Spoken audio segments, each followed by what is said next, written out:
Hello friends, welcome back to Anvesha channel. आज हम लोग पढ़ेंगे हिंदी कहानी का विकास और प्रमुख कहानीकार। ठीक है, चलिए हम लोग पढ़ना स्टार्ट करते हैं।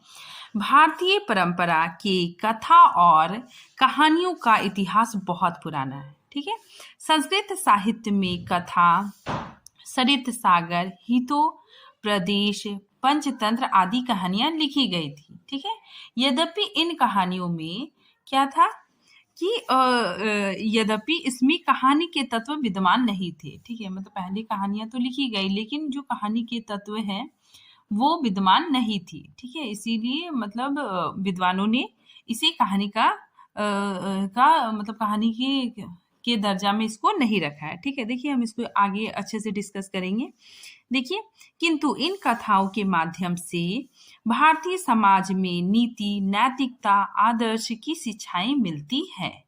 ठीक है, कहानी के रूप में साहित्य का जिस विधा का अध्ययन हम करते हैं वो पाश्चात्य साहित्य के माध्यम से हिंदी साहित्य में आई।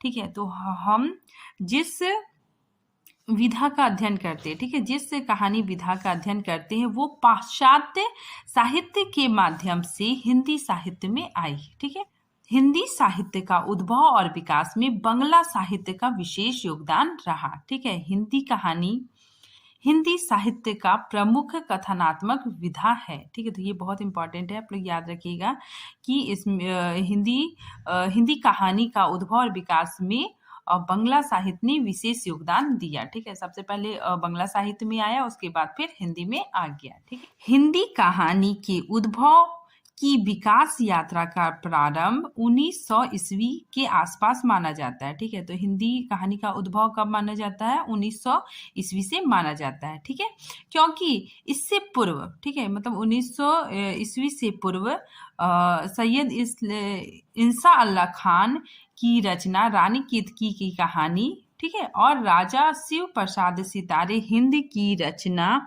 राजा भोज का सपना।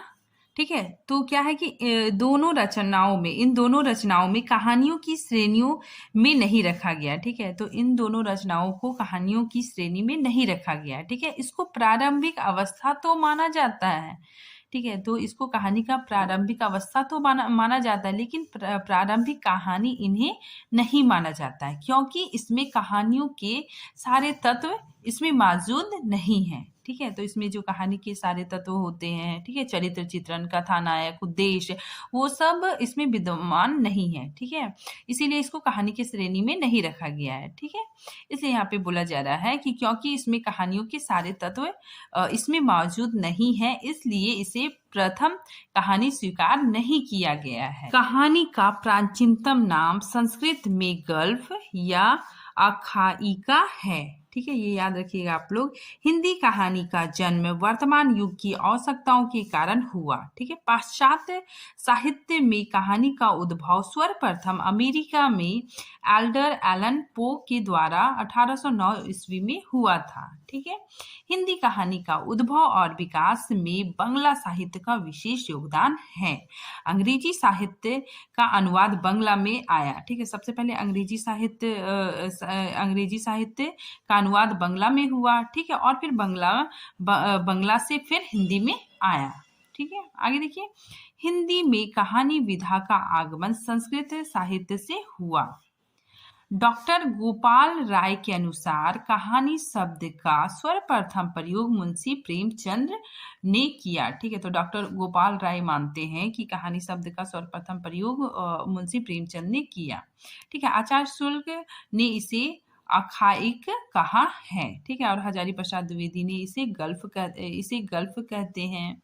फिर प्रेमचंद इसे गल्फ या कहानी कहते हैं। प्रेमचंद जी क्या कहते हैं कि जीवन के किसी एक अंग या मनोभाव को प्रदर्शित करता है। ठीक है, तो कहानी जीवन के किसी एक अंग या मनोभाव को प्रदर्शित करता है।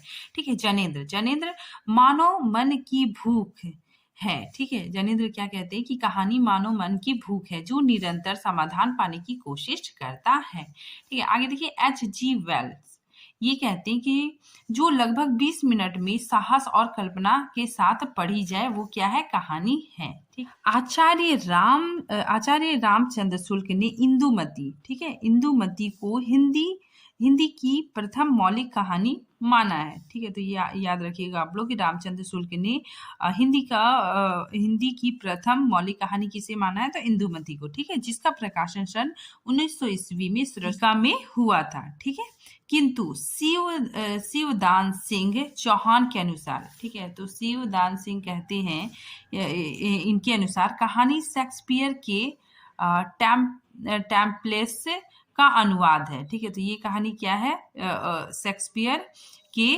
टेम्पलेट्स का अनुवाद है। ठीक है, अतः मौलिक रचना नहीं कही जा सकती। ठीक है, तो ये बोलते हैं कि इसे मौलिक रचना नहीं कही जा सकती है। ठीक है, आगे देखिए, सरस्वती पत्रिका में ही 1903 में रामचंद्र शुक्ल की कहानी 11 वर्ष का समय प्रकाशित हुआ।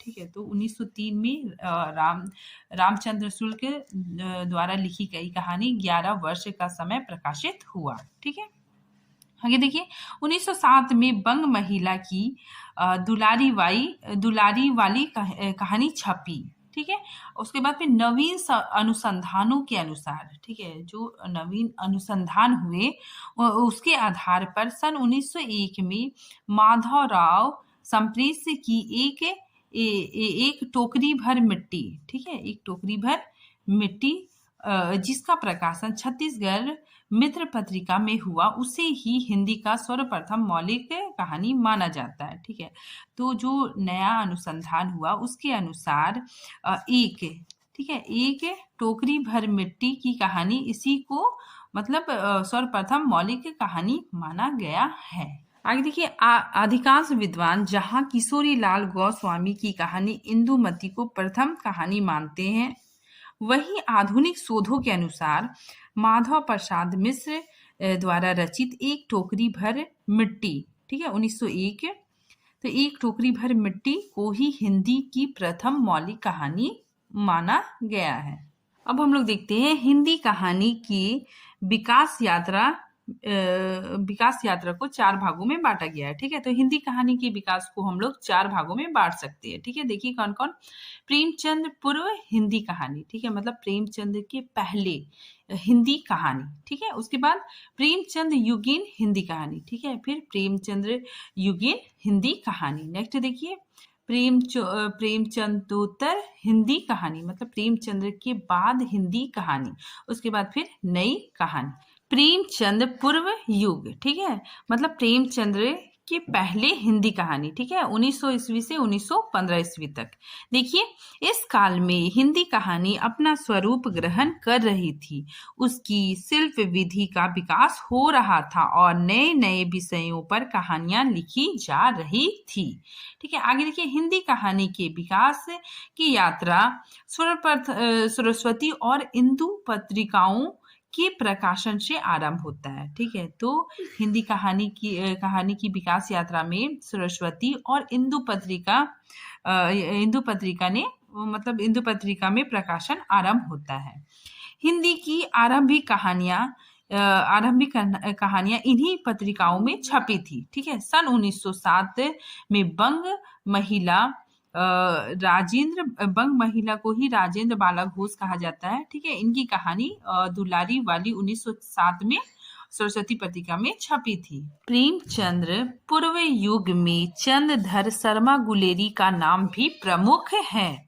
उनके द्वारा लिखित उसने कहा था, सुखमय जीवन और बुद्ध का काटा है, इनमें से, ठीक है, इन रचनाओं में सबसे ज्यादा, ठीक है, उन्होंने कहा था का प्रकाशन सन 1915 ईस्वी में सरस्वती पत्रिका में हुआ। ठीक है, और उन्होंने कहा था ये बहुत ही अत्यंत लोकप्रिय रचना है। ठीक है, कथा और शिल्प दोनों ही दृष्टि से यह अपने युग की सर्वश्रेष्ठ कहानी मानी जाती है। प्रेमचंद्र पूर्व युग में विशंभर नाथ शर्मा, कौशिक, सुदर्शन पांडे, बेचन शर्मा, उग्र, आचार्य चतुरसेन शास्त्री आदि कहानीकार आते हैं। ठीक है, प्रेमचंद्र पूर्व युग की कहानी प्रेमचंद पूर्व युग की कहानियों में चरित्र प्रधान, घटना प्रधान व ऐतिहासिक कहानियां लिखी गई थी। ठीक है, कहानियों का वास्तविक स्वरूप प्रेमचंद युग में निखर कर सामने आया। ठीक है, मतलब कहानी का जो वास्तविक स्वरूप है वो प्रेमचंद युग में निखर कर आया। ठीक है, हिंदी कथा यात्रा के इस युग में कहानी अभी बाल्यावस्था में थी। ठीक है, मतलब प्रेमचंद्र से पहले युग में कहानी क्या थी? बाल्यावस्था में थी। ठीक है, प्रेमचंद्र के आगमन से पूर्व हिंदी कहानी का कोई सशक्त रूप नहीं उभर के आया था। ठीक है, मतलब प्रेमचंद्र के आगमन से पहले हिंदी कहानी कोई सशक्त रूप में उभर कर सामने नहीं आई थी। प्रेमचंद पूर्ण युग की कहानी। ठीक है, हम लोग देखते हैं किशोरी लाल गोस्वामी द्वारा रचित इंदुमती। ठीक है, मास्टर भगवान दिन द्वारा रचित प्लेग की चुड़ैल। फिर रामचंद्र शुक्ल द्वारा रचित 11 वर्ष का समय। आगे देखिए राजेंद्र बाला घोष द्वारा रचित बंग महिला दुलाई वाला। फिर माधव राव संप्रेष द्वारा रचित एक टोकरी भर मिट्टी। ठीक है, फिर वृंदावन लाल शर्मा द्वारा रचित राखी बंद भाई और नकली किला। ठीक है, और विशंभर शर्मा कौशिक द्वारा रचित रक्षा बंधन। ठीक है, तो ये रचनाएं प्रेमचंद पूर्ण युग की कहानियां हैं। अब हम लोग देखते हैं प्रेमचंद युग और प्रसाद युग। ठीक है, प्रेमचंद युग से अभिप्राय उस युग से है जिसमें प्रेमचंद ने पौड़ कहानियों की रचना की। ठीक है, इस युग में हिंदी कहानी के स्वरूप का विकास हुआ। इस कहानी में हिंदी कहानी में कलात्मकता का विकास हुआ। ठीक है, मतलब प्रेमचंद जी के आने से हिंदी कहानी का नया स्वरूप सामने आने लगा। ठीक है, आगे देखिए कहानी के सभी आवश्यक तत्व। देखिए कहानी में क्या क्या आवश्यक तत्व होने चाहिए? कथानक, संवाद, ठीक है, चरित्र चित्रण, देश काल व वातावरण, भाषा, उद्देश्य, ठीक है, आदि सभी में निखर आया। ठीक है, तो जो प्रेमचंद युग में कहानी मतलब अच्छी तरह से उभर कर सामने आया। इस युग की कहानी में भावनाओं और मानसिक द्वंद्वों का समावेश भी देखने को मिलती है। इस युग के सबसे बड़े कहानीकार प्रेमचंद जी हैं। ठीक है, उन्होंने लगभग 300 से अधिक कहानियां लिखी। ठीक है, जो मानसरोवर के 8 भागों में संकलित है। ठीक है, इनकी कहानियां मानसरोवर के 8वें भाग में संकलित है। उनकी प्रमुख कहानियां बड़े घर की बेटी, पूस की रात, पंच परमेश्वर, ठाकुर की कुआं और कफन है। ठीक है, कफन इनकी अंतिम कहानी रचना है। आगे देखिए प्रेमचंद ने अपनी कहानी यात्रा आदर्शवाद से यथार्थवाद की ओर उन्मुख हुए। ठीक है, तो प्रेमचंद पहले आदर्शवादी रचनाएं करते थे। ठीक है, उसके बाद फिर आदर्शवाद से वे यथार्थवादी रचनाएं करने लगे। उन्होंने अपनी कहानी के माध्यम से समाज की समस्याओं और बुराइयों का वर्णन किया। ठीक है, उन्होंने हिंदी कहानी को एक नया आयाम प्रदान किया। प्रेमचंद युग के दूसरे प्रमुख कहानीकार जयशंकर प्रसाद जी हैं। ठीक है, जयशंकर प्रसाद जी ने भी अपना अहम योगदान दिया। ठीक है, इनकी रचनाएं आकाशदीप पुरस्कार, गुंडा आदि इनकी प्रमुख कहानियां हैं। ठीक है, जयशंकर प्रसाद जी ने ऐतिहासिक कहानी लिखी। ठीक है, जयशंकर प्रसाद की पहली कहानी ग्राम में है और अंतिम कहानी सालवती है। ठीक है, फिर नेक्स्ट देखते हैं सुदर्शन। ठीक है, सुदर्शन की कहानियां आदर्शवादी है। उनकी कहानी हार की जीत हिंदी साहित्य जगत में बहुत अधिक लोकप्रिय हुई। आगे देखिए प्रेमचंद युग के 2 अन्य प्रसिद्ध साहित्यकार कौन कौन थे? पांडे बेचन शर्मा, कौशिक और यशपाल। ठीक है, यशपाल भी बहुत अपना योगदान दिए। देखिए यशपाल मार्क्सवादी विचारधारा के कवि थे। उन्होंने अपनी कहानियों में ऐसे समाज व परंपराओं की आलोचना की जो गरीबों का शोषण करते थे। ठीक है, तर्क का तूफान, फूलों का कुर्ता और अभिशाप इनकी प्रमुख रचना है। प्रेमचंदोत्तर युग। ठीक है, तो इसमें क्या है कि प्रेमचंद के बाद की रचनाएं। ठीक है, देखिए सन 1936 से 1950 ईस्वी तक का समय हिंदी कथा जगत में अनेक परिवर्तन हुए। ठीक है, देखिए प्रेमचंदोत्तर कहानी किसी एक दिशा की ओर अग्रसर नहीं हुई, अपितु विविध दिशाओं में उनका विकास हुआ। ठीक है, इस काल में एक और प्रगतिवादी विचारधारा की कहानियां लिखी जा रही थी, तो वही दूसरी और मनोवैज्ञानिक कहानियां लिखी गई। प्रेमचंदोत्तर मतलब प्रेमचंद्र के बाद के युग, ठीक है, के युग के प्रमुख कहानीकार में यशपाल, अमृत राय, ठीक है, राघव भगवती चरण वर्मा, अमृत लाल नागर है। प्रेमचंदोत्तर युग के अधिकांश कहानीकार मार्क्सवादी दृष्टिकोण से प्रभावित थे। ठीक है, यशपाल ने मार्क्सवाद को अपनी कहानी का आधार बनाया। ठीक है, मनोवैज्ञानिक कहानी भी लिखी गई, ठीक है, जिसमें जनेन्द्र, ईलाचंद जोशी और अज्ञे प्रमुख हैं। अब हम लोग देखते हैं नई कहानी। ठीक है, सन 1950 के बाद की कहानी। ठीक है, नई कहानी। भारत की स्वतंत्रता के बाद नई चेतना का विकास हुआ। ठीक है, स्वतंत्रता आंदोलन के दौरान आम आदमी ने जिन आशाओं और सपनों को सजोया था, ठीक है, तो आम आदमी ने जिस सपनों को सजोया था, मतलब वो लोग सोचे थे कि जब हमारा देश आजाद होगा तो सब कुछ अच्छा होगा। ठीक है, लेकिन उसके सपने क्या हो गए, टूट गए। ठीक है, वे अब टूटने लगे थे। राजनीतिक स्तर पर जहां भ्रष्टाचार बढ़ने लगा था, ठीक है, वही सामाजिक स्तर पर जातिवाद और अधिक बढ़ने लगा था। ठीक है, ऐसी स्थिति में या फिर ऐसे वातावरण में लेखकों ने इन समस्याओं पर जो कहानियां लिखी वही नई कहानी के नाम से जानी जाती है। ठीक है, इन कहानियों में जीवन की जटिलताओं, ठीक है, व्यापक यथार्थ, भ्रष्टाचार, शोषण, मोहभंग का चित्रण देखने को मिलता है। ठीक है, इस युग के प्रमुख कहानीकार मोहन राकेश, कमलेश्वर, राजेंद्र यादव, अमरकांत और भीष्म साहनी आदि हैं। अब हम लोग देखते हैं कहानी और कहानी काल। ठीक है, ये प्रमुख है। ठीक है, इससे एग्जाम में क्वेश्चन आता है, इसीलिए हमने इसको अलग से लिखा है। देखिए, इंदुमती और गुलबहार, ठीक है, ये किसने लिखा है, किशोरी लाल गोस्वामी जी ने। फिर रानी केतकी की कहानी, इसके कहानीकार इंसाह अल्लाह खान। आई थी राजा भोज का सपना, राजा शिव प्रसाद, अद्भुत अपूर्ण सपना। ठीक है, ये भारतेंदु जी ने लिखा है। दुलाई वाली बंग महिला, 11 वर्ष का समय, रामचंद्र शुक्ल, कानों में कंगन, ठीक है, राधिका रमन प्रसाद सिंह, उसने कहा था और सुखमय जीवन, ये किसने लिखा है, चंद्रधर शर्मा गुलेरी जी ने। ठीक है, रक्षा बंदर, विशंबर नाथ शर्मा, पंचपरमेश्वर, सौत, नमक का दरोगा, ठीक है, सदगति, पूस की रात, शतरंज की खिलाड़ी, ठाकुर का कुआं, कफन, सोजे वतन। ठीक है, ये सोजे वतन अंग्रेजों द्वारा जब्त कर लिया गया था।